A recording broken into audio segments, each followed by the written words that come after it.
Welcome to the Pantheon Plus Rewind.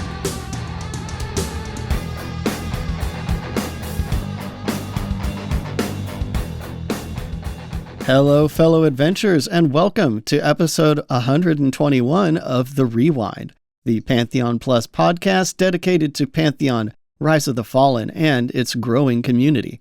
This week, we're taking the plunge into the depths of the newsletter, covering a lot of details we skipped last week, checking in on community content, and wrapping it up with even more from the mythical tale, The Seed and the Worm. Put on your diving equipment, folks. This week, we're going deep.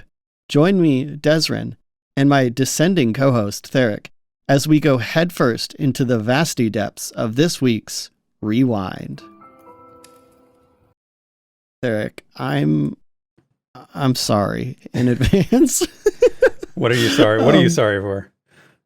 You kind of let me loose this week, and I fear you have made a huge mistake. I knew that was going to happen when we ended the show last week, and I was like, "We'll catch up. We'll start with your notes from next week on the newsletter." I'm like, "Oh boy, here we go." I've opened the door to I've let the monster free. He's going to go super deep on all these things, and like we're going to have a 3-hour show. But I'm up for the challenge. You will not scare me off. I'm here for it. Well, I hope I don't scare our listeners off either, but there's just so much good to talk about. It was not worth just cutting short again, you know? Yeah. So, but you know what else I'm not going to cut short? What's that?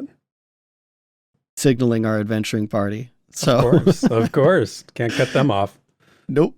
So we've got Ziplocks on the Darkmer Rogue, Sparoh on the Elf Ranger, Bounty Code on the Human Wizard, Screech on the Scar Bard, WikiWoo on the Human Enchanter, Shuriken on the Dwarf Cleric, Orsosaurus on the Human Warrior, Fury Wrath on the Archive Summoner, Pavejo on the Gnome Wizard, Acera Avienda on the Elf Ranger, Churro Dude on the Halfling Direlord, and Galarain Moonsong on the Elf Ranger. Y'all, thanks so much for supporting us, and you know, it means a lot, and we'll never stop appreciating it, even if we're kind of in a hurry to get to the show. Yeah, the sooner we get to them, the better. The sooner we get to them, the better. That's right. So if you'd like to join our adventuring party, though, and get your name read aloud on the show, check out our Patreon page. Or if you're more the marquee type, feel free to drop a super chat during the premiere or a super thanks in the comments on YouTube. Otherwise, just hanging out and enjoying the show is great support for us. And it shows us that there are indeed crazy folks out there that enjoy our shenanigans. We need that reinforcement every now and then to know that we're not alone in this madness that we find ourselves in every week. Too true, man. But anyway, I think it's start to do this thing, man. Let's do it. I think so too. Let's go. This week in Visionary Realms News and Notes.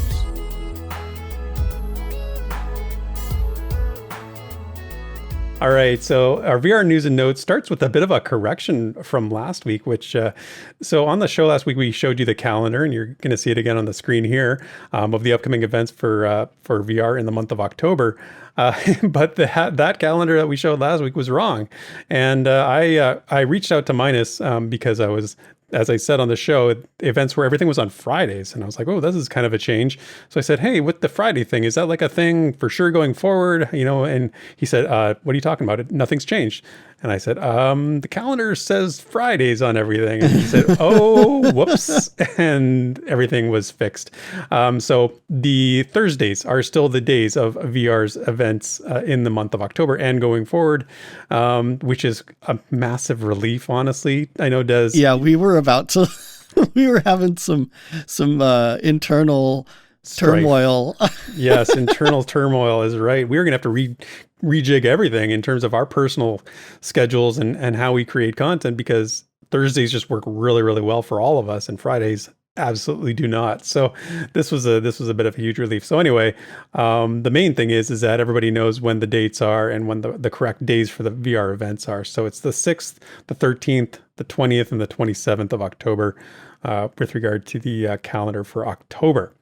The other thing that's been going on, and before we get to the newsletter review that Des mentioned, I want to just bring up something that I've seen all over the place, and that's with regard to last weekend's pre-alpha test. There's confusion. People thought that that was the co-stream, or this was the stream that Co was going to be able to show off Pantheon. So there's been a lot of questions out there, and I took I took the opportunity to clip a couple things that I saw that give the most definitive answers. And firstly was from Kilson. The question was asked on Reddit about this, and when is the Co stream going to happen? And Kilson's response was, quote, "When we can line it up. Co is keen, as are we. We just need to go over the latest PA data and tweak a few things, and then we'll reach out to Co and see when he's available for the stream. We'll advertise it across all our official channels when we have a date and time."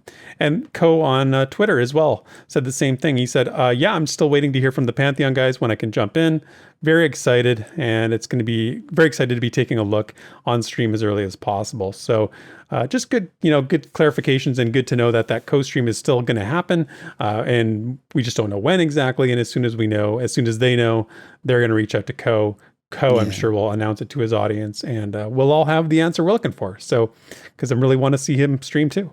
We both do. I think everyone wants that. Like even people that have access to the PA, right? Yeah, especially. Everyone wants that. Absolutely. I mean, it's just going to be nice to see something publicly shown that we can all comment on and we can talk about, right?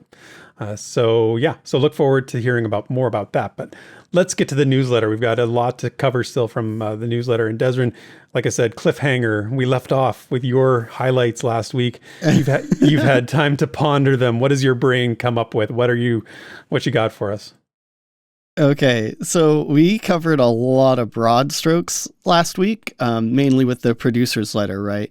But right. There are a lot more details that I've kind of been itching to bring up and kind of keep on everyone's mind as we're, starting to push forward into another distinct part of Pantheon's timeline.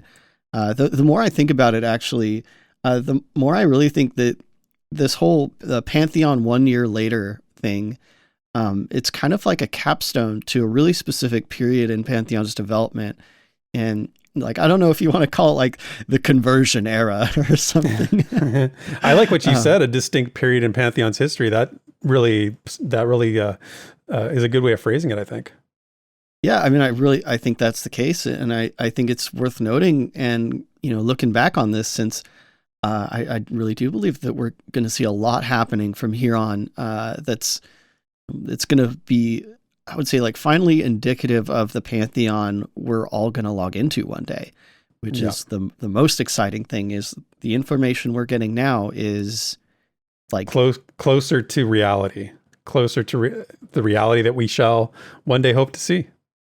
Exactly. But anyway, with that all out of the way, we should probably get into those juicy details. And Theric, there's probably going to be ample opportunity to jump in here. And so Absolutely. I know you've probably shuddered seeing this list of notes, but let's add conversation too, because that's probably what people are here for. For sure. But first up, a few things to note about the HDRP upgrade section. First off, they kind of explain that the HDRP and vinyl upgrades were the main reason that pre-alpha sessions stopped for a long time. But also, to be clear, it's not the only thing that they were working on the whole time. I know that might sound a little obvious, but again, I want to point that out, especially for new and returning folks that might be wondering why this last period of development was so silent on the testing front. It's because they literally couldn't run sessions with such big conversions and upgrades. But also they chose to do it all at once, which, means from here on, we shouldn't experience another dry spell like that. Which, I think that was pretty smart. But like, do you think they handled that particular part well?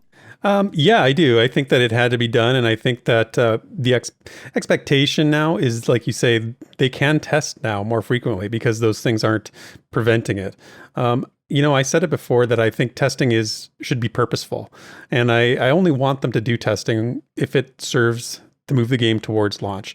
As much as I would love to be frequently testing, I don't want it to be done just as a means to satisfy the fan base. I want it to be purposeful. And I hope that they can demonstrate that they can test more frequently now without it being an imposition to their development.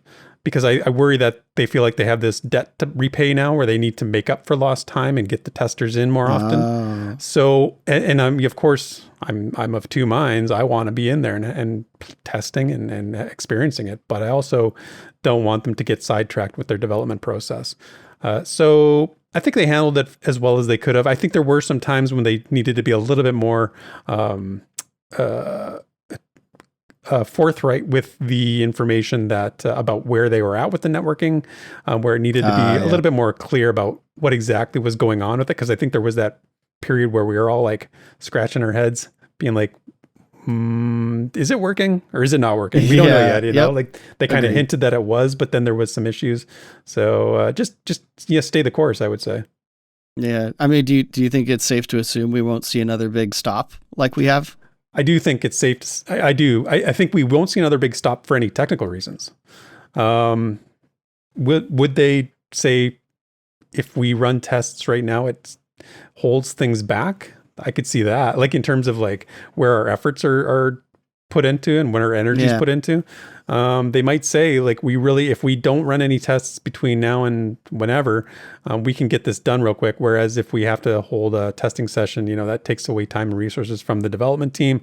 And that's going to be tough to swallow for some of the community. And I can understand why that would be, but I feel like we shouldn't see any technical, things preventing it from happening from a technical aspect. Yeah, I agree.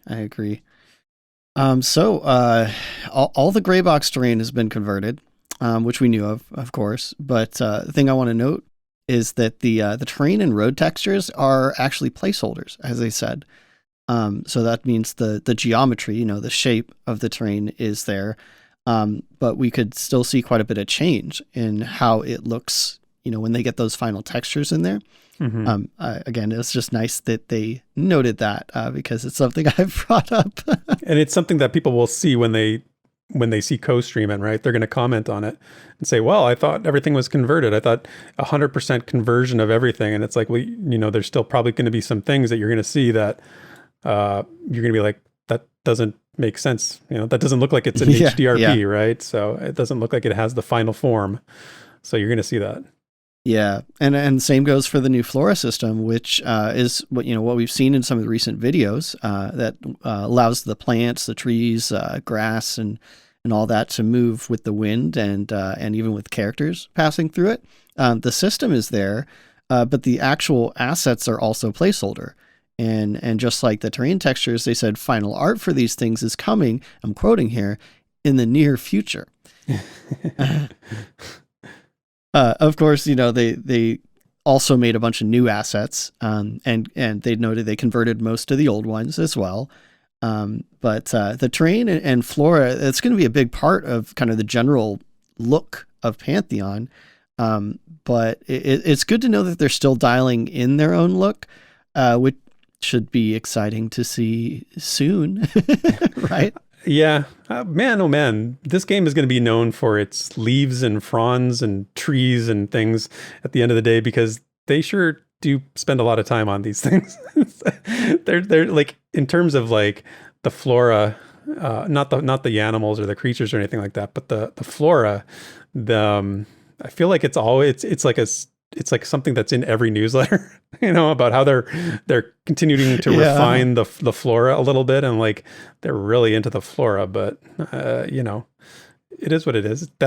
It's the most populous thing in the world. You're going to see it the most. I guess it has to be absolutely perfect. Right. The environment is important, right? Yes. And it's important that Pantheon's environment feels distinct and has things that other games either don't have or don't really put a lot of effort into. Mm-hmm. Which hey, that is a great segue. It's the perfect segue to what I want to talk about, and that's something, the weather profiles part from the newsletter. This really stood out to me because we're talking flora fauna, and you say like, you know, it's sort of a regular thing that you see in a lot of games, but what they're doing with their weather profiles is crazy. And this was the quote from the newsletter that really got me. It said, quote, "The following weather profiles have been added: clear, cloudy, overcast, light rain, heavy rain, light fog, heavy storm.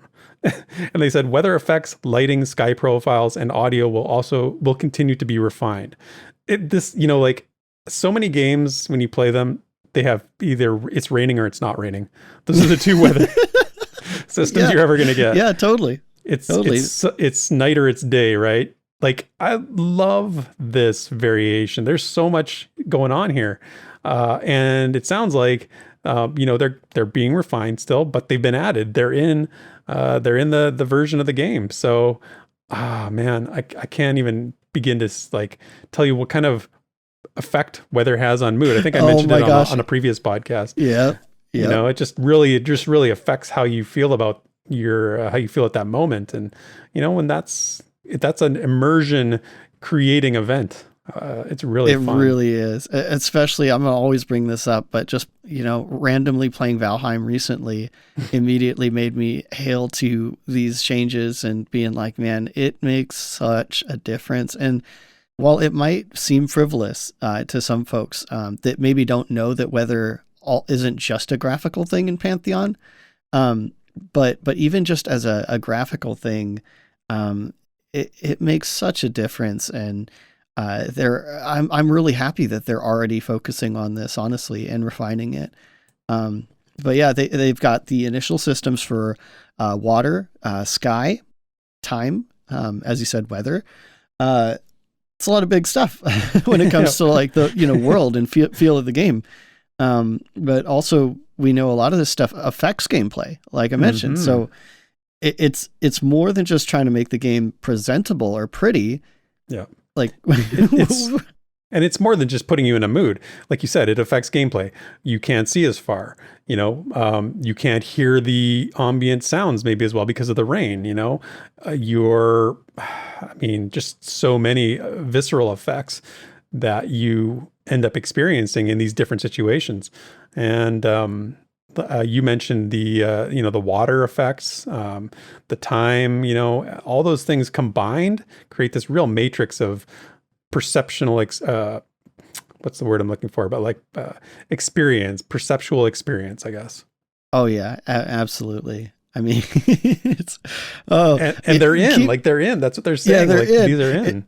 And I mean, to our viewers who already know, both Theric and I are, VIP pledges. And so this whole, I'm just going to say this isn't in the script or anything, but this whole breakdown is going to be so difficult for both of us to not comment on each of these things. But it is exciting because, like you said, they're in and it's written there. It's official.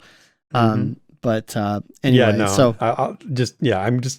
we're both biting our tongues hard on a lot of these conversations. So just so you know, this is coming from the newsletter, but like you say, we have reasons to be so yes, this isn't made up. No, it's coming from a place of genuine place. Anyway, man. So let's get to vinyl. Like we've talked about vinyl a ton, but just kind of add to this list. It's in a working. Just to be super official about it. The game's seamless, terrain and asset streaming, so that you can move around and not have the whole zone loaded in memory at a time. And so as far as the MMO-ness of Pantheon. It kind of just skyrocketed this year. So, they can support a ton more players, and, things happening, like we'd expect. Yeah. I mean, there was so much depending on the network layer, right? There was so many features that they've said, we need the networking to be in place and act before we can do this. Classes, the ranger, the druid, the summoner, pets, the druid pets, the summoner pets, and other stuff, which, they didn't spell out in the newsletter here, but we've heard in past streams and newsletters that there's so much is riding on that. I mean, you're talking about developing an MMO. They're developing a networking solution, right? In tandem with developing an MMO. So, there's a lot that goes into that. And the fact that they're saying here, it's in, it's working, we've got it, it's nailed down, it's going to take some refinements. It's going to take time to get it perfectly working where they want it to be, but it's in, and it's for right now, they've got it in a place where it's functional. Yep. And that's It's just, man, that's a It's big so exciting. achievement. I know, man. It's like a weight off the shoulders, and I'm not even, on the project, right? So I think, a lot of that's exciting. But like I said, HDRP and vinyl aren't the only things that they worked on this whole time. And the rest of the article makes that, I would say, extremely apparent. It does. Tons of gameplay changes and additions, and some things got cleared up here that we should probably talk about, because there's a bit we've heard, we've heard some vague bits about, or, hey, this is, in how it's supposed to be, or in the future kind of stuff. But, some of the things they talked about here gave a little bit more clarity, and I can't skip those. So, Nor should you. So some of these things I'll just jam through, since we have already covered a lot of them. But yeah, it's not just recap, guys. There's plenty of new stuff too. Yeah. So let's pick a place to start here. Weapon techniques, they're in and working. Just for a quick rundown, these are kind of the new abilities that you get that aren't strictly based on your level or your class. They could be by role, by archetype, or just kind of general across everyone. And you get them by increasing your skill, as in like capital S skills, with each weapon type. And again, this isn't just melee classes either. But yeah, they use the new resource, readiness. And as we noted last week, endurance is now relegated strictly to traversal skills. And they even moved it to its own handy UI element that automatically shows and hides itself. A little bit of quality of life already there. They also added exhaustion, which happens when you drain your endurance completely, and that means you can't climb or you can't sprint until it's full again. They added sprint. They had a whole sprint mechanic that interacts with a bunch of class abilities as well. So that too. Yeah, it's quite an impressive addition and enhancement to the system that was already in, but that's not all. That is definitely not all. I mean, the health and mana, they totally changed how health and mana works. Yeah, so the way it reads in the newsletter is, quote, in order to promote conscientious resource management and situational awareness, the mechanism and rate at which players recover health and mana outside of combat has been adjusted. Players will regenerate small amounts of health and mana passively while out of combat, but must sit to rest and regenerate at an accelerated rate. The longer players remain resting, the more quickly they recover health and mana. That's something we talked about on a previous show, because that was kind of a big deal when they announced it.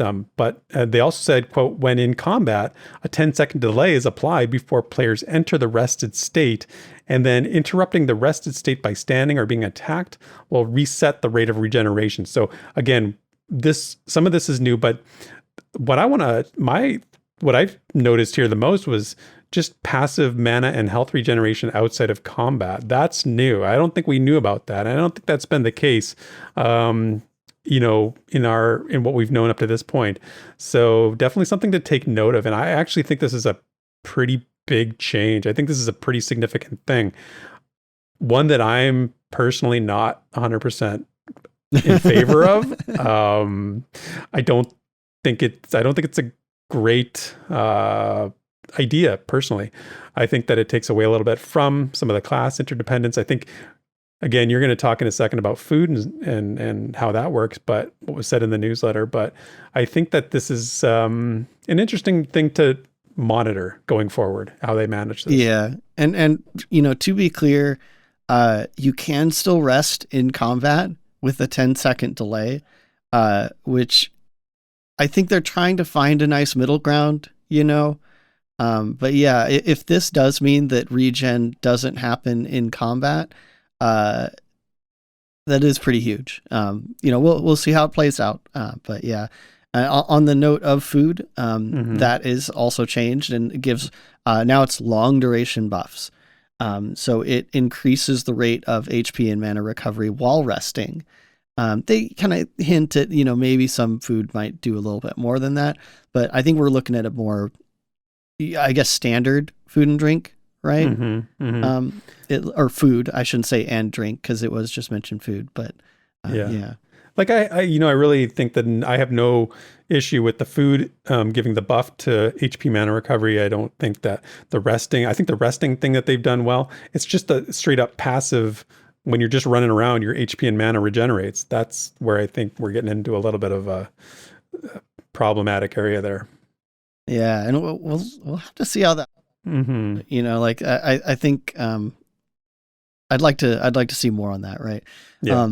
But yeah, with all this stuff that we're already getting into, I think we're gonna start to get in that more the core changes and additions that I've been pretty excited to talk about, because I think up to this point we've had a lot of general ideas and vision, but I like the more mechanical details, and thankfully they delivered a lot of that to fill in this general stuff that we've known for a while. So buckle up. Let's get into the nitty gritty. You thought here. We were already going. No, we're just getting started. We're just getting started. Let's get to the good stuff. So right off the bat, I've got to point out the Star Wars Galaxies joke. I'm so glad I wasn't the only one who saw that. I thought maybe it was just me. I'm like, wait a minute, this sounds really familiar. What is this new game experience? I'm like, oh no. No, this was totally pointed and purposeful.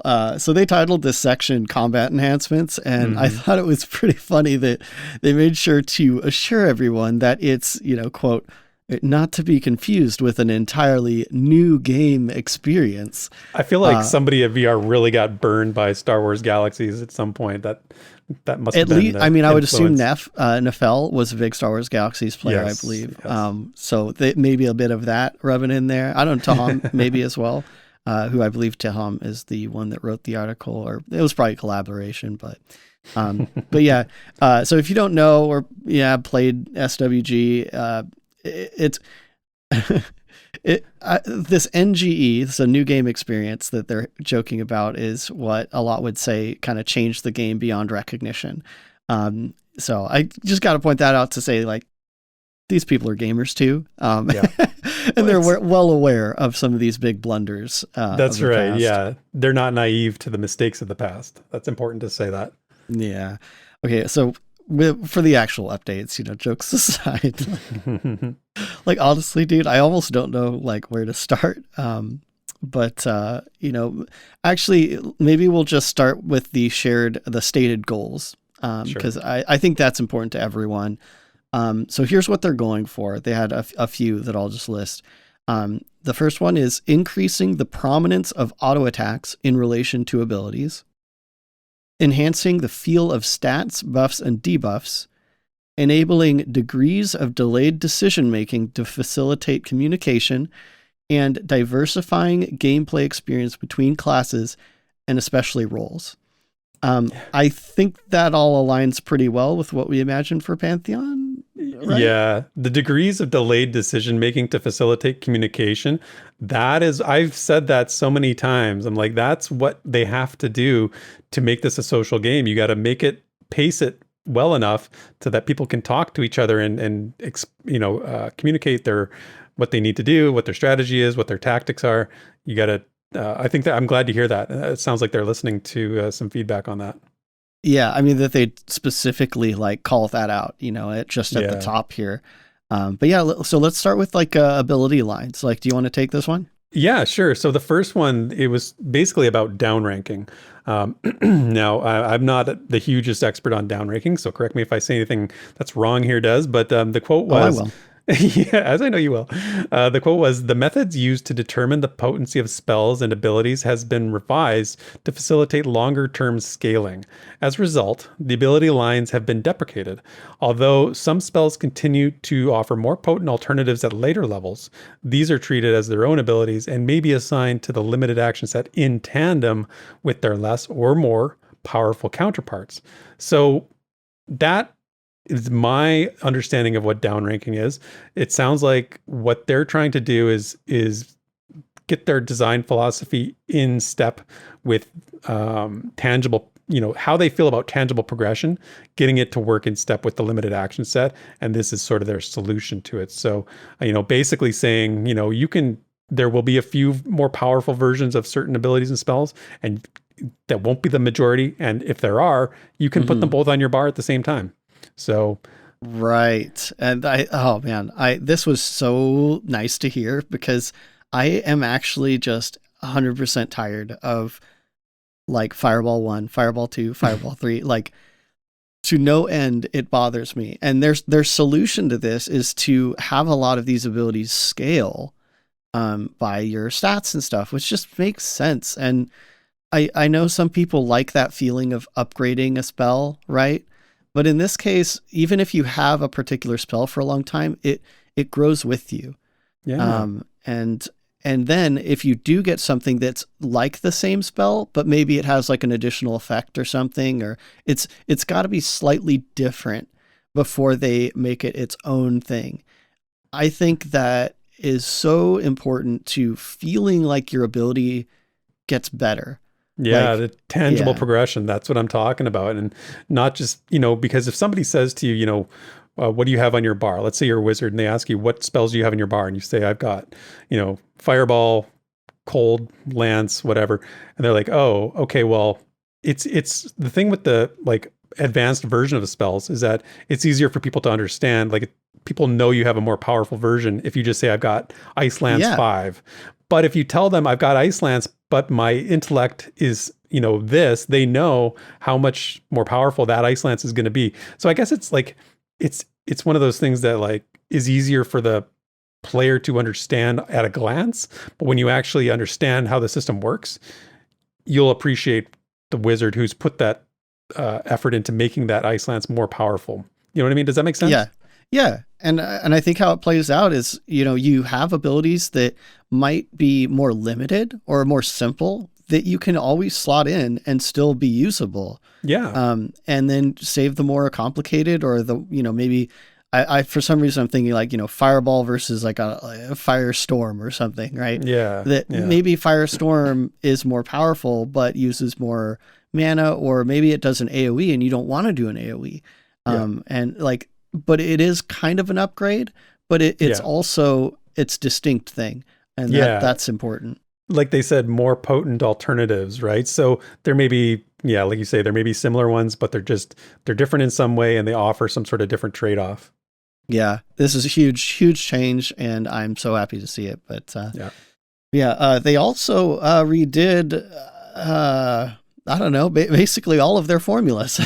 So, you know, all the numbers underneath. It really seems like it. And I'm condensing a lot here, but to give a quick rundown of the stuff they changed their formulas and you know, numbers for, hit, dodge, block, parry, counterattack, critical chance, blocking and shield mitigation systems, weapon and armor contributions were adjusted. And this quote again comes up to add more tangible effects when upgrading. And we'll get into kind of more of that, but they also redid the methods for ability potency. Now it's set up for more longer term scaling, kind of like we were talking about. Attributes were also revised. Again, more tangible effects from starting allocations. That's so interesting. Like, they huge overhauls to just how all the numbers work. And I think the little bits that I want to point out here is that they're obviously going for this tangibility so that you actually feel when you get an upgrade, I think is really what it's going for, right? Yeah. One stat point should feel impactful. You should be happy to get that one stat point or then 2 stat points, you know? And when you get, you get items or you get abilities that play off those stat points, you're just, you're compounding, you're going on top of the already impactful number increase that was there. So it all builds upon itself. And that's how games should work. Their systems should work together like that. Yeah. You should never like not care about getting, 100 of some stat.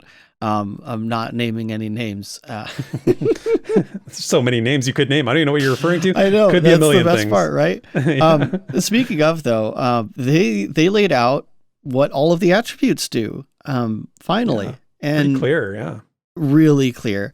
Again, a lot of these come with changes from the past, which I don't think was even publicly revealed, but they are changes as well. So But yeah, keep in mind, these are just the universal bonuses. So individual bonuses might have additional things that the attributes affect, but this is just for everyone.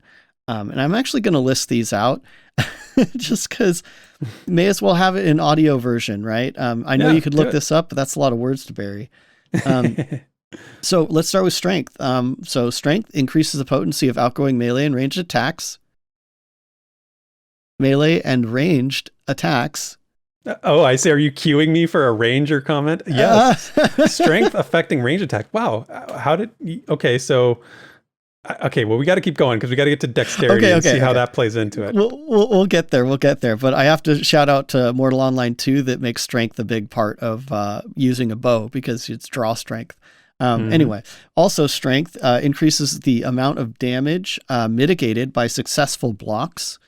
Now we can move to stamina. Stamina partially contributes to total health, reduces the rate at which endurance is consumed by related activities like climbing and sprinting.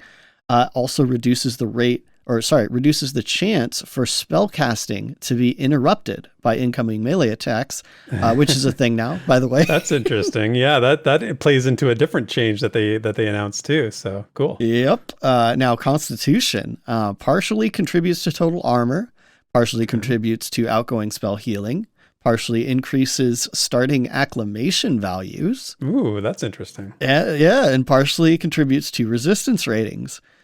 So you can basically start your character. If you put some points into Constitution when you start your character, you might be able to go right away to places other people can't go. Very possible is what it sounds like. Oh, now we're talking. Huge stat. Constitution is a huge stat. But yeah, okay, so let's get into agility. So agility decreases the accuracy of incoming melee and ranged attacks, increases the chance to dodge and or parry, as you would expect, decreases the chance to be critically hit by incoming melee and ranged attacks. Also very big. Dexterity increases the accuracy of outgoing melee and ranged attacks and increases the chance to critically hit with outgoing ranged and melee attacks. So there's your dexterity. That's really interesting. So basically, strength and dexterity, there's no separation of melee and ranged. They both work with melee and ranged. It's only interesting.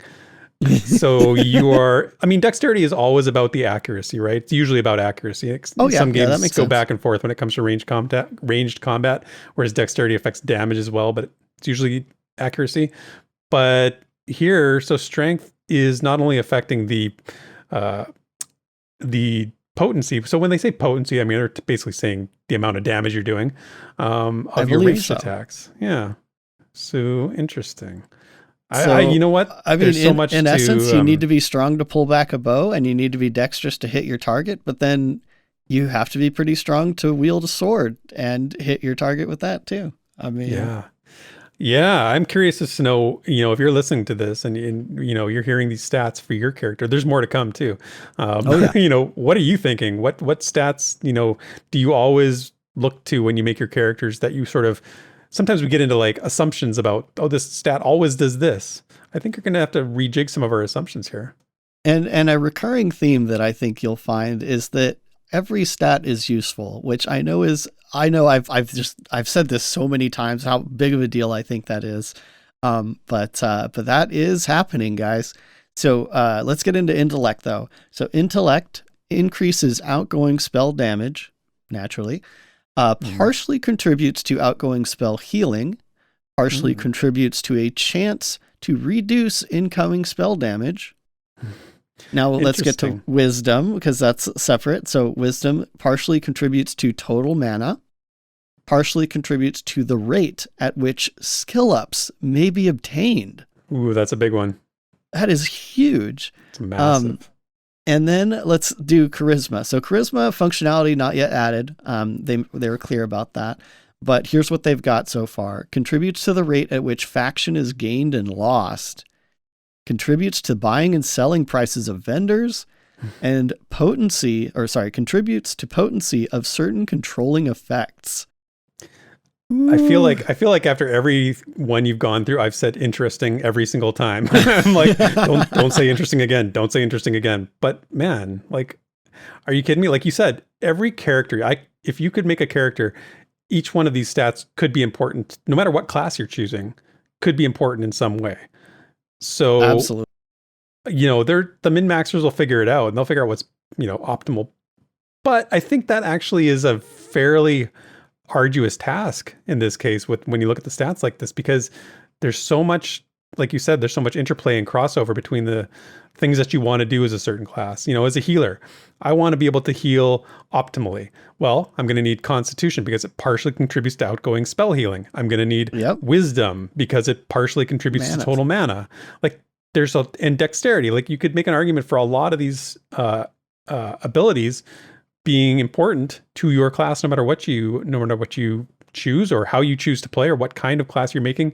Even if you want to make somebody who can adventure, you're just making a character who's good at like doing perception. Let's say I'm making my keeper, right? Which of course you're going to do combat too, but first of all, I'm going to want Constitution so I can go to places nobody else can go. Second of all, I'm going to want the one that gives me my skill ups better. So my skill, and we don't know how perception works. My wisdom, my wisdom contributes to the rate at which skill ups are obtained.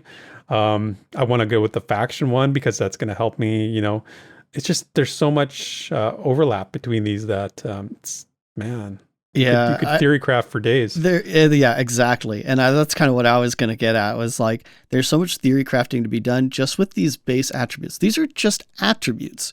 There's so much more to the whole, system of what makes your character. But we'll get to this a little bit more, but the partially contributes to the rate at which skill ups may be obtained, I think is going to be, it suddenly makes wisdom. Let's say you're power leveling. I hate to even throw this out there, but let's say you're power leveling and I think it's been pretty clear that skill ups aren't going to be a given, right? It's not like a lot of games where, I'm level 6, so my one-handed sword is level 6. However that works, right? Right. It's almost meaningless at that point. So skill ups are going to matter. Like if you're trying to power level or get places really quick and your skills are lagging behind, it's going to have a real effect on your character. Yeah. So wisdom, even for a melee character, is a big deal. And that's my little soapbox on that. but it's No, you're 100% right. And when you're making your character, like you're gonna want to really think about what you're doing, and you're gonna need to have this information. I think this information should be, very on the website, sort of very clearly to people, yes, or at least described in game. It should be somehow in there because it's just essential that you have this information at your fingertips when you're making your character. Like you said, the skill ups. Generally power levels. We'll get there.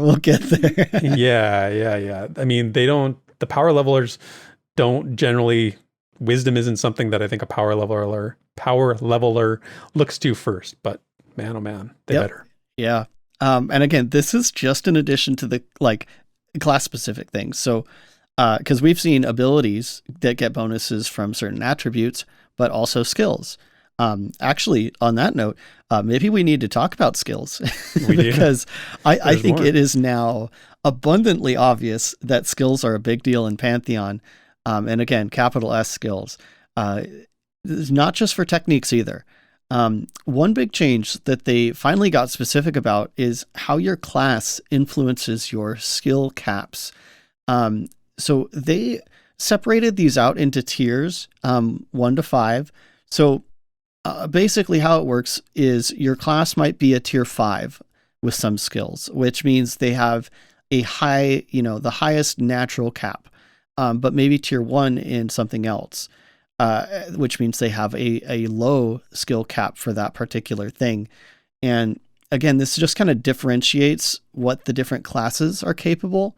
And they also change the rate at which you gain skills as well, right? So yeah, it's really interesting. So they said, quote, the rate which characters skill up is determined by their current skill level compared to their maximum possible skill level, as well as the target of their action.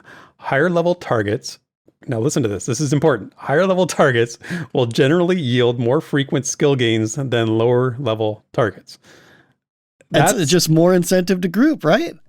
More incentive to group puts that carrot on big targets back really clearly now. I mean, you want to be trying to fight at your, you want to be trying to take down the biggest game you can, like it really is interesting because I think there's going to be a lot of discussion about that.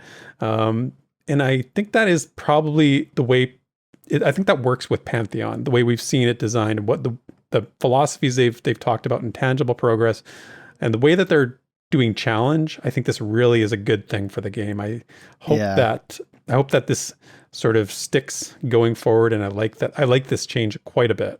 And I like the tiers you mentioned too. I like how they talked about each class being into a tier with regard to their maximum skill cap. It makes me think of when you were saying it, I was thinking of Might and Magic 6 and some of the other ones as well used to sort of do this too. There was, if you were a certain type of wizard, you could learn the highest level spells, but if you were a different or of a different school of magic, you couldn't go quite that high. It was fun. It's a good way to do it, I think. Yeah. I'm a big fan. At first I was like, tiers, like this is a little confusing, but I think it generally boils down to like, you're tier 5. Like that means obviously like rogues are going to be tier 5 with daggers, right? Like that kind of a thing. It's a given. It's pretty natural, but it just defines something that differentiates your class, and that's always good. But yeah, as far as skills go, there's actually quite a bit of other concrete details about skills. So first of all, they did a lot of consolidation. One with the weapon types. So I think this is to make it kind of, I strain to say the word simpler, but so techniques can cover more broad weapon types, but there's still quite a spread, honestly. So I'll just read off the list real quick. But they show that, was consolidated, they show what was consolidated in the newsletter if you're curious, because I don't need to go through everything here, but the new weapon type skills are hand-to-hand, blade, great blade, axe, great axe, dagger, crushing, heavy crushing, spear, stave, and archery. And so those are the martial types. They also consolidated the magic schools or skills as well. So those are augmentation, corruption, conjuration, enervation, evocation, invocation, and restoration. So, on that note, like they did a ton of changes to spellcasting too, which we've talked about a bit, but before we get into that, like, what do you think of all this consolidation, man? Like, do you think they're making Pantheon too simple? Yeah, no, I don't think this simplifies it at all. I think this is actually a really good way of doing it. When you talk about those tiers with each class and having their skill caps, you couldn't have, 20 different martial skills and 16 different magic skills, or even any sort of. I think the system is very clear the way it's laid out here. We talked about in our class update videos. You look at those skills and spells that they showed. They've each got that ability that they use. So in invocation or evocation or enervation. I like this way of doing it, and I don't think it's too simple, and I think it actually is quite efficient. Yeah, easier to understand and go for too. That was the thing that got me, was when you have one skill for literally every different weapon type, it makes changing such a nightmare. Yeah. Like, I have this one type of long sword or great sword. Oh, but this is a slightly different kind. I have to start over. Like, oh man. Yeah. Whereas if it's a little bit more general, it makes sense. Like, I would even if you're really asking for my nitpicking, I maybe would combine even a couple of them. I mean, axe and great axe could kind of go together. Crushing, heavy crushing. I might even squish them together a little bit just for the sake of, for that very reason, like you say. I get that, but when I think in the context of techniques, I think what that means is that there are distinctly different techniques for heavy crushing than crushing. You know what I mean? So I that's where it kind of defines it for me, because you wouldn't want to give the same techniques to like a one-handed mace as you would like a giant hammer. They're all for skull bashing. What else do you need? I mean, Well, on the opposite side of that, to get to the spell casting changes, So honestly, I'm sure a lot of this stuff could be its own video, to be clear. But hey, we're here now, so why not? So they say their goals are to further distinguish caster gameplay from physically oriented classes, reduce reliance on RNG, and emphasize value of resource expenditure and decision making. Again, sounds good. The goals sound good, right? And I think one of the biggest changes, which we did know about already, was that spells don't critically hit anymore. Yes. And yeah, I know that's not new. It's not new, and it's still probably going to bum a lot of folks out. However, they finally revealed a bit on how the system compensates for that. And I think this is really interesting. But yeah, so for direct damage abilities, they just have a default max damage, which you can influence by intellect, as we noted earlier. In your abilities. And also something, this comes up a few times, something they just kind of generally call spell power. They don't really define that, so I don't know if it's a specific thing or not. That is one thing from this that was kind of like unclear. But worth noting, it's in there a couple times, so... But yeah, all is not lost and boring though. Instead of crits, spells now have varying resist amounts. And I actually really like this setup. I'm call me a fanboy, whatever. But so first, the huge thing of note here is that outside of specific immunities, direct damage spells just flat out can no longer be fully resisted, no matter what. Which is a big change. It's wild, right? Like I mean, that's what it says. So I'm taking it for its word, right? They cannot be fully resisted. Yeah. Awesome. I think a lot of people will like that. Right. And so how it breaks down, they have basically 4 different tiers of resists. The obvious one is just, it's not resisted at all. It does 100% of the possible damage it could do. And then there's a weak resist, which is 50% of the damage dealt. So your damage gets cut in half, but you still hit. Then there's a moderate resist, which is a quarter, so 25% of possible damage dealt. And then a strong resist, which still does 12% of the possible damage. So that's kind of how it breaks down for direct damage abilities. Yeah, so, at the very least, you'll still do 12% damage with whatever direct damage you throw. Which hopefully that never happens. But again, because all this stuff is dependent on your skill levels, right? A lot of those spell casting abilities are like, if your evocation or the resist amount depends on your evocation. It's just incentive to get your evocation up, Yeah. I mean, and specific types of spells, you're really going to be specializing. You're going to be specializing in a specific skill that uses evocation as opposed to maybe, one of the other ones, even though they may be 2 spells with direct damage spells, or maybe one's a fire, one's an ice spell. If ice uses innovation, or I don't remember the ones are now, enervation, and fireball uses evocation, then you have to make a choice there. So I think this lends itself again into making your character unique and allowing you to really craft your character the way you like it, because you're going to be dealing with these potential resistance issues based on your specialization. Yep. But you may ask, what about other spells that aren't direct damage? What about my dots? What about my debuffs? Well, it's actually kind of similar. Although there is a change for these. So these can get fully resisted, but there's still tiers, and they affect duration instead. So that's interesting. Yeah. If it's not resisted at all, it's just 100% duration, obviously.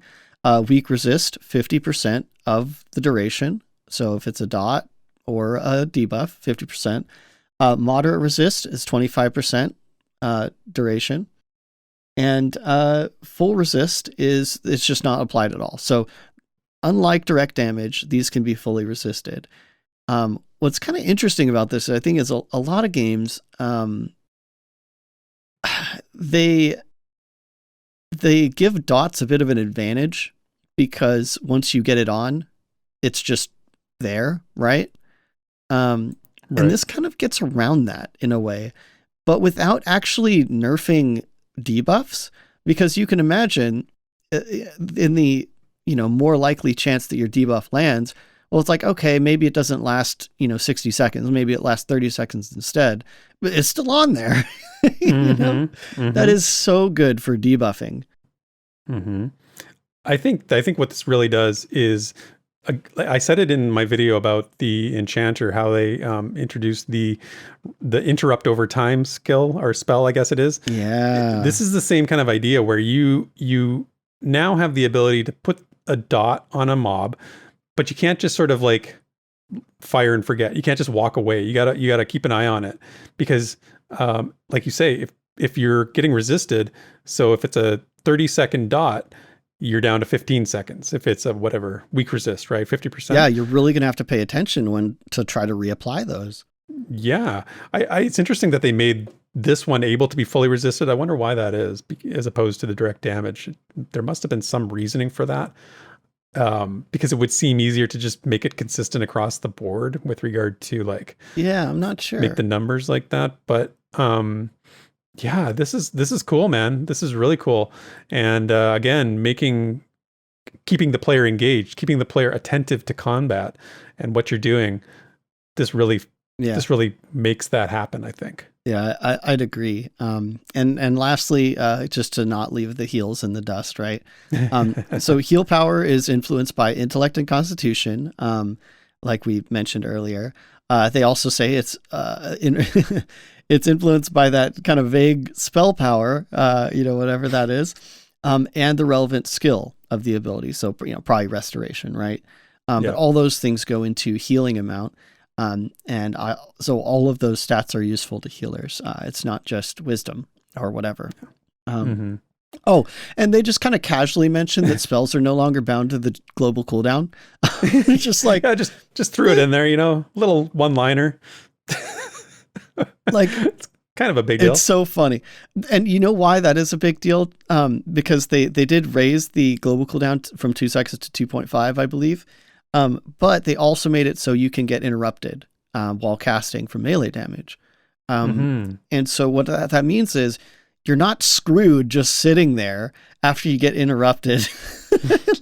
You can just immediately start casting again, which I think is a quality of life thing. Sure. And it makes a lot of sense. But yeah, so now that we have some more details on spell casting, especially since you played Enchanter before, I think you played Wizard before, but do you think this in total is a good shift for casters to make Pantheon unique, especially? Yeah, absolutely. I think it does. I think that you're really seeing all the abilities, these spells, the resists, it's all coming together to link up and make into a system that I think is going to work pretty well. We'll have to see. Who knows? Again, It needs to be taken out and tested and see how it functions in the field. I'm the most excited about the impact of the stats, that when we talked about the stats and how they play into the different things, that's really where my focus is going to be. I think when I get the chance to get back into testing and do some stuff, because I want to see how the impact is. But overall, I'm very happy with the changes that they made, for sure. Yeah. See, my thing is the skills. For some reason, that's what speaks to me of it. But yeah, I do like the new spell casting. I think it's really unique, and I in theory, I like how it plays out, and I can't wait for gameplay. So are you saying you're going to make a full-on wisdom druid? Is that the plan? I will have the highest skills in the land. Yeah, all points into wisdom for Desrin. He's going. Dude, it's going to be so funny for people that don't look into anything, that just try to play Pantheon any other game, right? Yeah. And they're just going to go about their business. They're just going to pile everything into one stat and wonder why they're just not performing.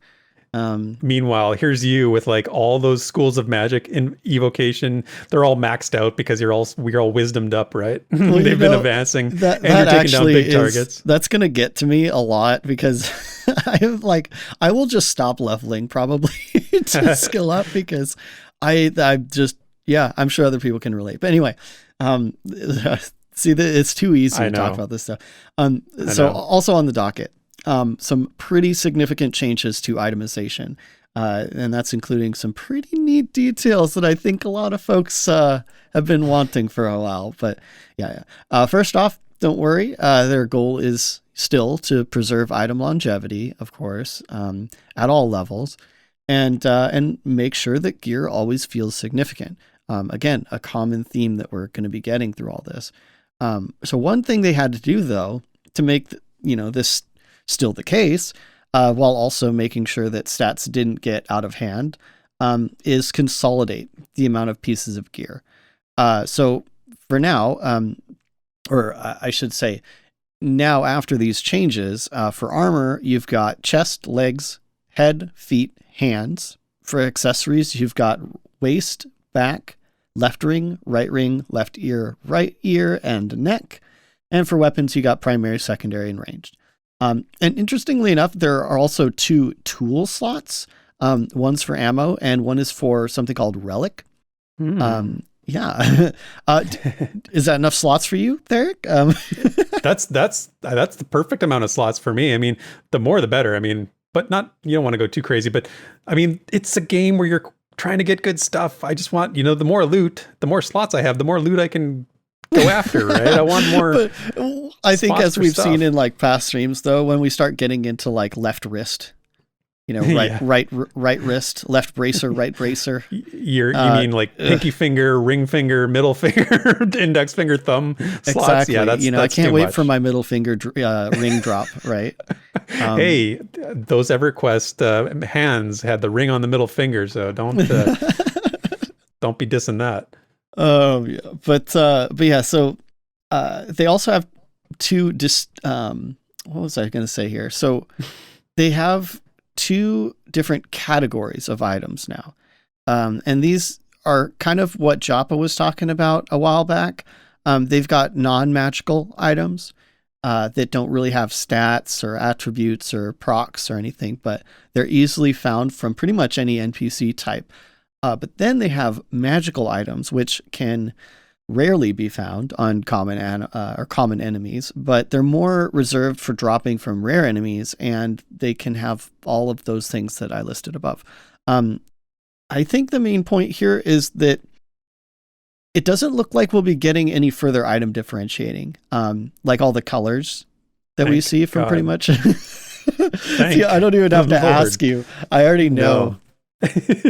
You do. You knew I was going to say it right off the hop. Like, you don't need all that stuff. We don't need these color tiers. We don't need any of that stuff. We need items that are interesting.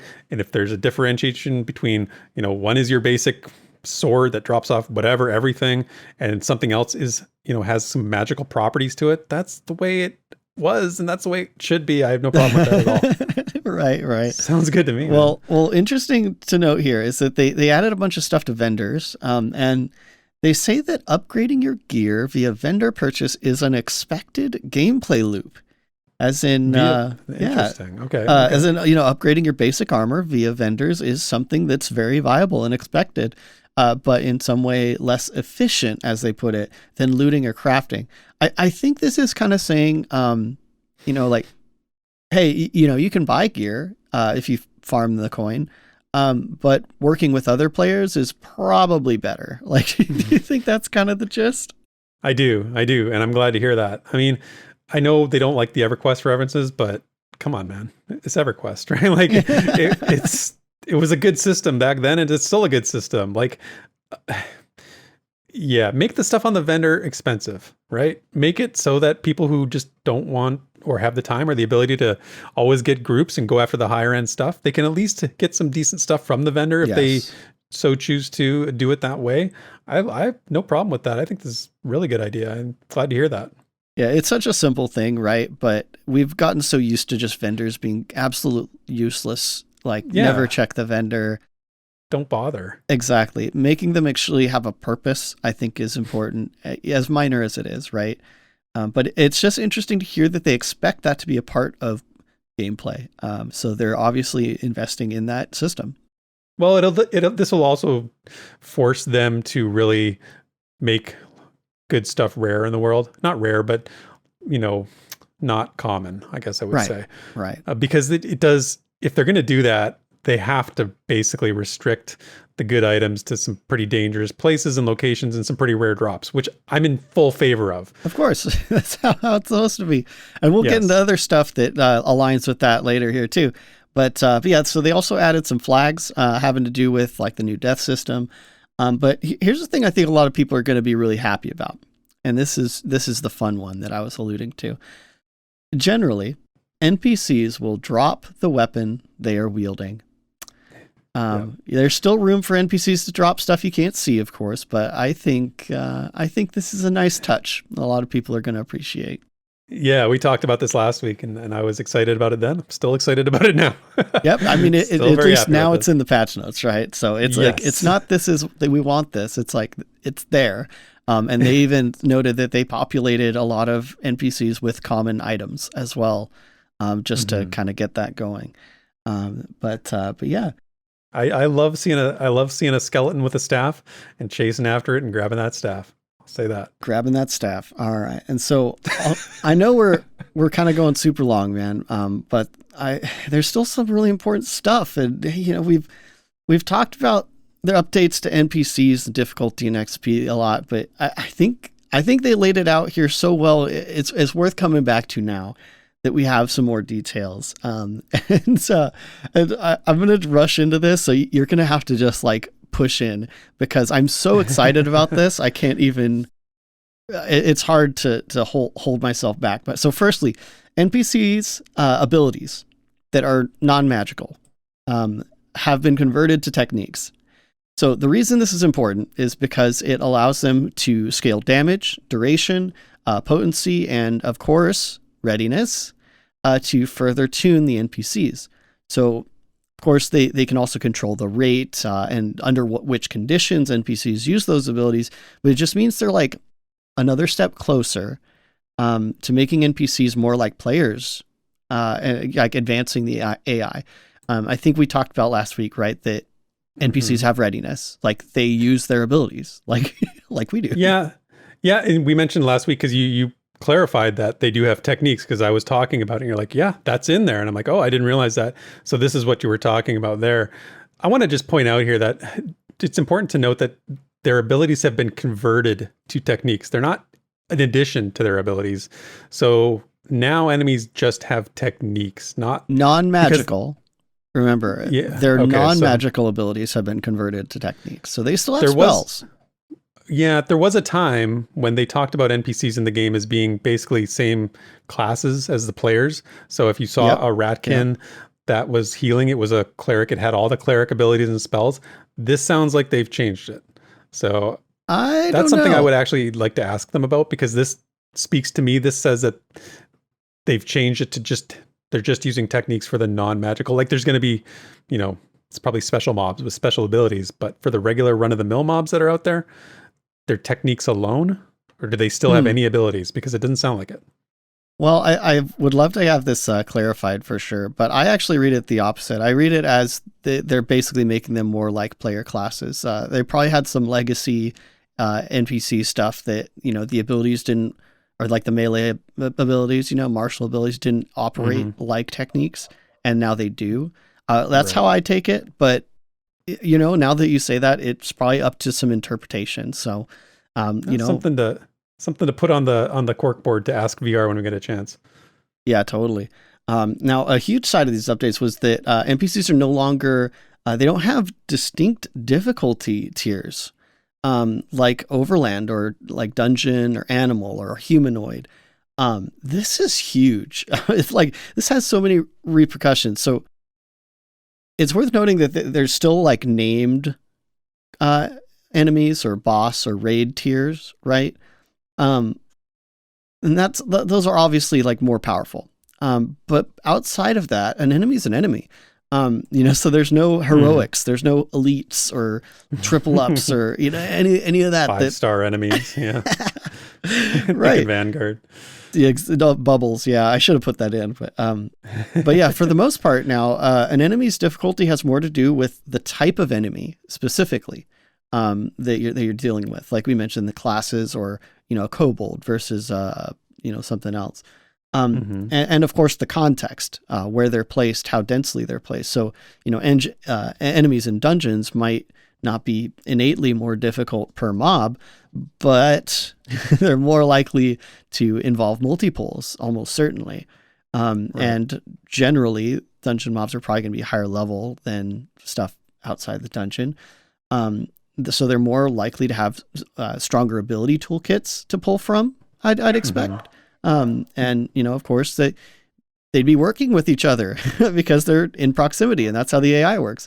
Right. Yeah. So although the difficulty isn't like set out, the circumstances that they're in make them more difficult by what's around them, or the tactics that you're going to need to employ. They don't just have like this mob is a dungeon mob, so it has more HP and more damage. That's right. That is gone. Yeah. And that was something that, again, not too long ago was different. They talked about that not too long ago, how, dungeons will have this like next level of difficulty involved when you go into one, more than when just on the overland. But now they're sort of making it more organic, where that's just going to happen naturally because of the situations and the circumstances. Right. It's more about what you're fighting, and the context, what's around it. I'm sure there's many obstacles in dungeons that are going to make it more challenging, but it's so much more straightforward because, it's like, oh, hey, this is 2 levels higher than me. You can kind of expect the overall difficulty of that individual. And without any, kind of cheesy, hey, this snake is randomly way more difficult. Dungeon snake versus outdoor snake. Yeah, I know what you mean, right? There's no like modifier on the dungeon snake now. It's the same snake. Exactly. It's just that there's probably more of them in the dungeon, right? Right. And here's kind of where I think it all comes together. So it's when you get XP. So how this works. So now enemies, like I said, they're just enemies. And XP is now relative. So what that means, I'm going to try to explain this, but what it means is that the amount of XP that you receive for kills is the same as the level difference, not the actual level of the mob. So as in the mob itself doesn't, give 1,000 XP, it's more about its relative level to you. So if you kill something 4 levels higher, you get the same relative amount of XP at like level 4 as you would at level 35. Needless to say, this is a huge change, but as they put it, it allows them to guarantee that the highest risk is always the highest reward. And it also allows them to more easily adjust the time to level and other factors that have to do with XP. So to be clear, each level will obviously take longer than the last, as you'd expect.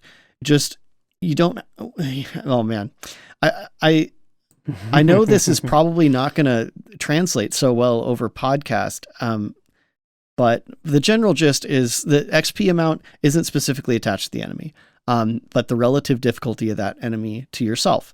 And because of the previous updates that we've been given, we do know that 1 additional player is approximately equal to 1 additional enemy level.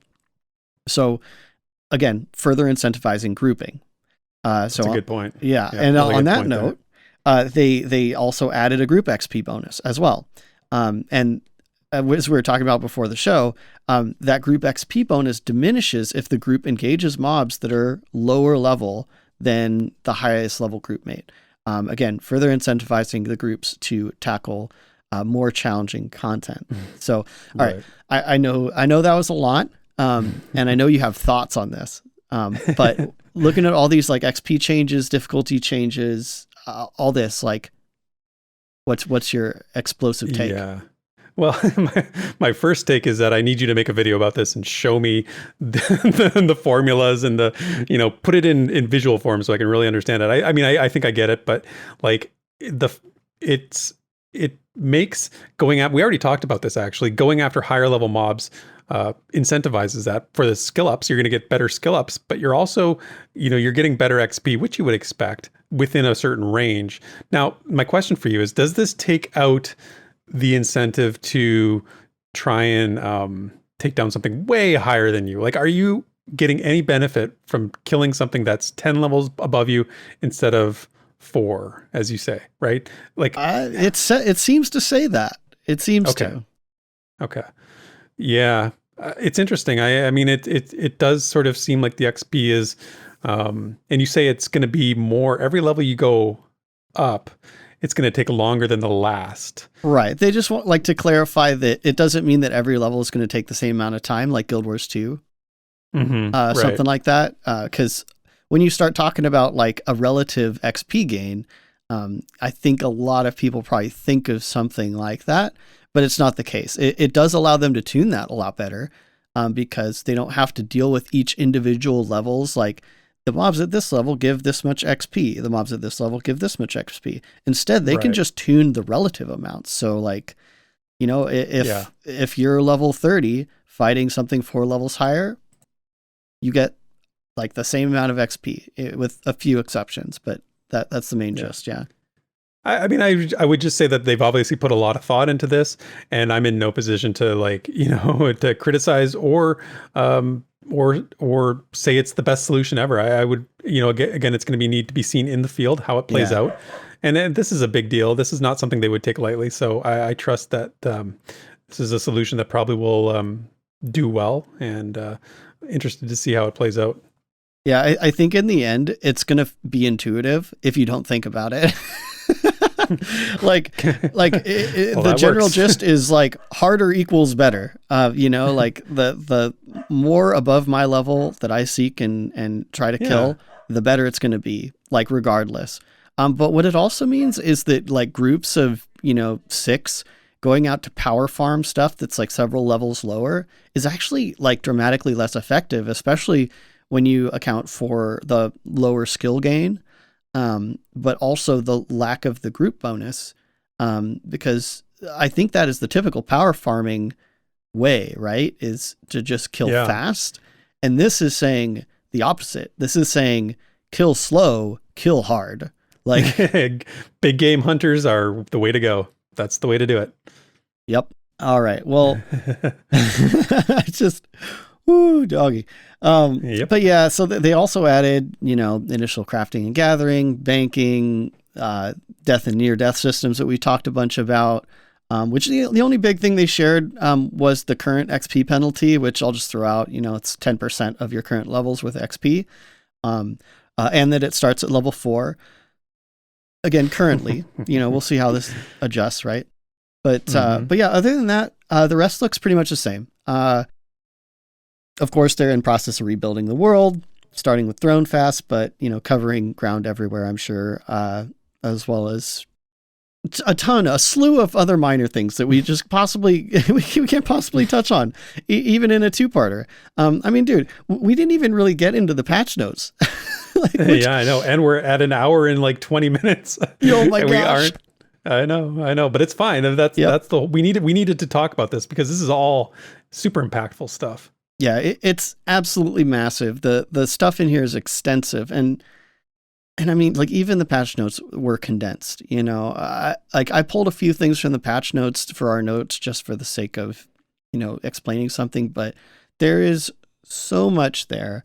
And I think one of the big things I want to make clear is that this year has seen a ton of progress. There's still a lot ahead, and a lot that's still going to improve. But this whole recap, I hope, paints a pretty good picture of what Pantheon actually is today, after tons of work from VR. And with that lens, where we're likely to be going now, the team is steadily growing. A lot of this happened when the team was much smaller. Yeah, no, I'm glad we have this, everything's at this point and we can move forward from here. Let's take these systems that they've established. Let's use these formulas that they've now come up with and how these systems work together. And let's move forward from this and let's get it done. Let's put the classes in, let's get the skills in, and let's keep moving forward from this point. Yeah. Well, all right, Theric. I'm sorry, man. I feel like you trusted me and I let you down. No. Here we are. We're an hour and 20 minutes in, and I'm sorry. And I hope that you and our patient listeners can forgive me for this. There is nothing to forgive, man. Good job. You really brought it all to a fine point and did a good discussion. I really like that. Here we go then. Okay, so on to the notes for the week. Calendar is a little light this week for us here at Pantheon Plus through October 10th through to the 16th. We've got our streaming schedule as always on Monday night. Drac and his EQ buddies are playing some Vanguard still, doing the After Dark stream. CryptFox, our friend, is playing a game called Mortuary over on his Twitch channel, which I've never heard of, but it sounds like something he would be into, sort of that scary, creepy horror sort of thing. Yeah, he likes like dark games like that. So that's 7 p.m. Eastern on CryptFox's Twitch channel. We're still playing Fractured for one more week on our Twitch channel. That's Tuesday nights at 9 p.m. Eastern. We will be taking down a fire elemental of some sort this week. That's our big conclusion, and we'll moving on to grading next week. On Thursday next week, of course, the 201 is also playing. I don't know what we're doing yet. It says Guild Wars 2 on the calendar. I don't know if we've decided on that being the game we're going to play this week, but we'll figure it out. It's a surprise episode. It's a surprise episode. Yes, we might do something a little bit off the beaten path. We haven't quite decided yet. But of course, that's also the day of VR's dev stream. So that's 9 o'clock Eastern on VR's Twitch channel. And of course, Pantheon Plus U will follow that with myself, with Drac and Nathan Napalm to give commentary and have everybody come on and talk about what they saw. On Friday, our friend Redbeard Flynn on his YouTube channel is doing a video about EverQuest, just some news and updates and stuff. And I just want to shout out Redbeard Flynn for a minute here because his channel is growing leaps and bounds. Every time I see it, it's got like another 1,000 subscribers added onto it. He's just barreling forward with momentum like you've never seen. So I absolutely love it. And he's such a good guy. And just everything we can do to support Redbeard Flynn is great for our community. So so let's wrap it up there for the notes and a very long VR news section of the week. The Pantheon community is full of cool projects, new people, and things that are just worth sharing. What's this over here? Look at that. So let's see what we can find in this week's Community Spotlight. All right, since I basically squandered our episode, we're going to do some quick machine gun community spotlighting, starting with some videos. And first off, we've got Sparoh, who released her calendar recap videos. Poor Sparoh. So she released the first one when the schedule said that everything was starting on Friday. So she had to redo it all while she was sick. So yeah, what a trooper, but, poor Sparoh. I told her, like, when we did the adventure party at the beginning of the show, you'll notice the graphic was different. That's because I did it this week because Sparoh usually does our adventure party graphic, but I was like, a sick bird needs to rest. Don't worry about the graphic. And so she graciously accepted my offer. So I was glad to hear that. Yeah, definitely send your wishes, or best wishes to Sparoh as she recovers there. But also Sir Medieval put out a video recap in the producer's letter. And, here we go. It's titled September 2022, Producer Letter and Month in Review, Pantheon, ROTF, MMORPG, Alpha Tracker. What's next? How does he get around the 100 character limit on these video titles? That's what I want to know. He must know somebody at YouTube or something.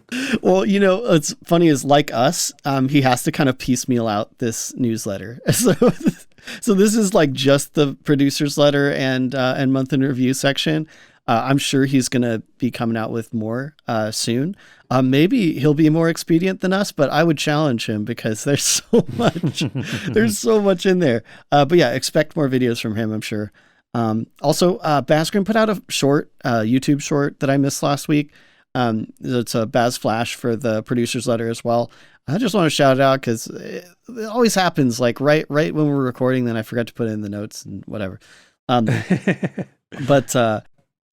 And okay, so there's this last one. I wish I could pronounce the title. I'm not even going to try. I'm just going to link it in the description for anyone that speaks Filipino. Yeah, that's right. A channel called Mox1 made a video recap of, a lot of these recent updates. And it's all in Filipino. So super random and I love it. Yeah, it's cool, man. I was like everybody else. I was like, this is new. What's this? And then I went to watch it and I'm like, oh, I don't understand what he's saying. So yeah, no, it's great to see different communities, learning about Pantheon, different, groups of areas of the internet that we don't even, we don't really see a lot of, we don't have a lot of contact with. So that's wonderful. Yeah. MMOs are global, man. They're global. Yeah. So yeah, go show some support or translate for me if you want. But actually I think that's it. As usual, let me know if I missed something, or of course you could go to our Discord, share some Pantheon content there. But maybe this week, I admit I'm a little bit relieved. Yeah, I think you're all worn out from your VR news section. It needed to be a little bit of a lighter week for you on the spotlight. Yeah, maybe, man. But I think that is going to be it for this week's Community Spotlight. Sit back and relax. It's time for The Lore You Know. All right, the tale of the seed and the worm continues this week as we learn about what happens in the twilight years of a Spriggan's life. In life, they appear, as we've seen them in streams, as bipedal creatures with a humanoid appearance. But what happens to a Spriggan when it ages and dies and moves on? This part of the story that we're going to hear tells us that not all Spriggan find the ground that they seek, and the task itself is also a journey. So join me in the penultimate chapter of The Seed and the Worm in this week's Lore You Know. Spriggan are notoriously slow to die of natural causes. They are more resilient than common trees to blight or beetle, though not invulnerable, and age at a pace closer to glaciers than humans, a mild exaggeration. Thus, in the evening of life, Spriggan will find a final home to root into the earth, growing their feet deep into the ground and turning their arms to sprawling branches.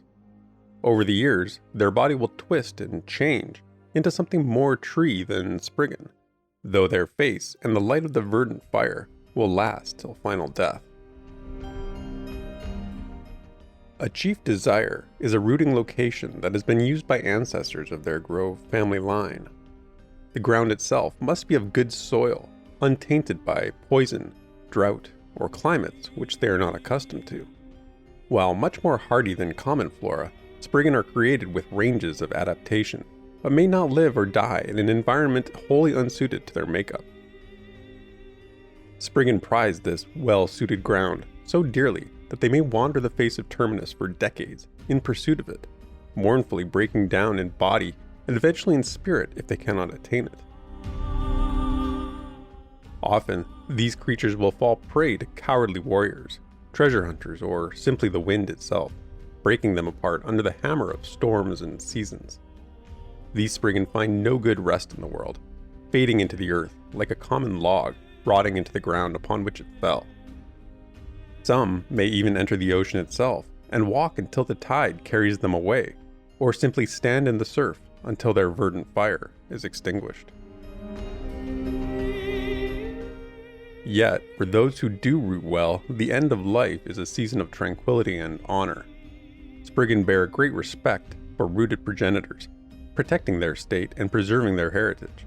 This is perhaps why some who wander may never root, even if good ground is found, as the lack of earnest protection by succeeding generations means their rooted state is nothing more than a target to the outside world. To age into that of a fixed tree, becoming a fruitful feature of nature itself, and providing a home for wildlife, is seen as an end worthy of the face in the deep's gift of life. As rooters advance in years, they will become fruitful in one of two ways, which can be affected by their environment and overall health. The most common is the seed of the fruit, a cyclical state in which edible organics grow from the branches of the Spriggan, once it turns into a stable version of what mortals regard as a tree. With arms now formed into full branches, Spriggan may bear a significant harvest throughout the entire year, as even in dying, the verdant fire sustains life. And that is the lore you know. And that is a wrap. Desrin, we we put our work in this week, don't you think? Dude, I would say so. Yeah. I hope we made up for making last week, right at that 1 hour mark. That's really the goal. Yeah, we always make up for when we do that, right? We always try to pay it back a little bit. And I say we did all the work this week. I mean, you put in a ton of work on this. I can't credit myself as much as you as much as work for the work you put in on this one. So it cheers was brother. quite a day today, that's for sure. But it was a pleasure, and I hope our viewers really enjoyed it. There's a lot to dig into, and it was fun doing it with y'all. Yeah, let us know in the comments what you thought about because there's a lot to comment on here. So, but I will say, as always, thank you to everybody who listens along with us. As always, remember you can hang out with us during the week 2 when we live stream the MMOs that we talked about in the section on Tuesdays and Thursday nights on our Twitch channel and our YouTube channel. You'll find links in the description for that. We would absolutely love to see you there. But if not, then we will catch you next week right here on the Rewind. And until then, cheers and thanks for listening. Cheers, everyone. Thank you for listening to this week's episode of the Pantheon Plus Rewind. Pantheon Plus is not affiliated with Visionary Realms. Be sure to check out our Twitter, Twitch, and YouTube channels under the name Pantheon Plus. You can follow Theric at Pantheon Theric on Twitter, and Desrin at DesrinDoes also on Twitter. And you can stay up to date with all things Pantheon at www.pantheon.plus. Until next time, cheers, and thanks for listening.